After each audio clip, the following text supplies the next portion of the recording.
He was supposed to protect them in court. But instead, he sold their secrets to the highest bidder.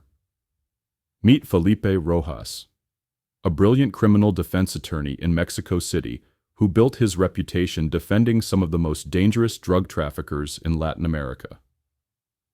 To the outside world, he was a rising legal star, always suited, always composed, and always winning impossible cases. What no one knew was that he had a hidden agenda. Felipe started his career honestly, graduated top of his class, believed in the law, and even interned with international human rights groups. But after defending his first cartel suspect, a mid-level trafficker from the Sinaloa cartel, he got hooked. Not on the money, but on the power. Within 3 years, Felipe was representing lieutenants from Jalisco New Generation, Gulf Cartel, and even Colombian groups making deals across the border. His client list read like a who's who of the underworld. His fees? Astronomical. He was charging 6 figures per case, cash only. But behind the luxury cars and beachfront condos, Felipe was playing a dangerous double life. Unknown to his clients, he was secretly working with a special unit inside Mexico's intelligence service, the CISN.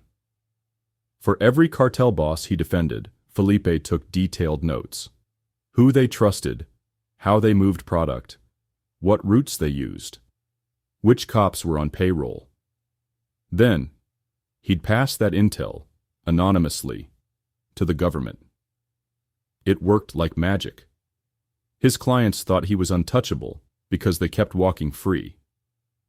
But one by one, their crews started falling. Raids in the middle of the night. Warehouses emptied, safe houses torched. Still, no one suspected the lawyer. But in 2019, Felipe made a mistake. He gave up a high-ranking trafficker named El Mono Cabrera, a brutal enforcer known for torturing rivals and burying bodies in lime pits. Felipe had defended El Mono twice and won both cases. But when the government wanted him off the streets for good, Felipe turned over critical info. The address of El Mono's mistress in Durango, where he hid out on weekends. That tip led to El Mono's capture, but it also led to Felipe's downfall. See, El Mono didn't die in the shootout. He survived, and he talked. While in custody, he told officials, "The lawyer set me up. Rojas. Ask him how he knew where I was. Word got back to the cartels fast." Within days, Felipe went into hiding, but it was too late. His name was now on a kill list circulated through multiple syndicates. In 2020, Felipe's burned-out Porsche was found on the side of a highway outside Guadalajara. Inside were bloodstains, a shredded briefcase, and nothing else. His body was never recovered. Some say he was killed and dissolved in acid. Others claim he faked his death and disappeared into Europe with a new face. Using cartel money he secretly skimmed over the years. But here's the wild part.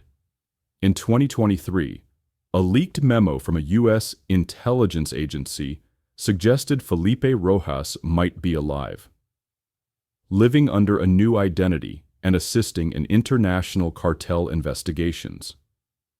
The memo referenced an anonymous source called Lawkeeper, who had provided accurate intel on 3 major busts in Spain, Panama, and Belize. Each one traced back to cartels Felipe once defended. Was it coincidence? Or is the most dangerous lawyer in Mexico still out there, still flipping clients? And still walking the razor's edge between justice and betrayal?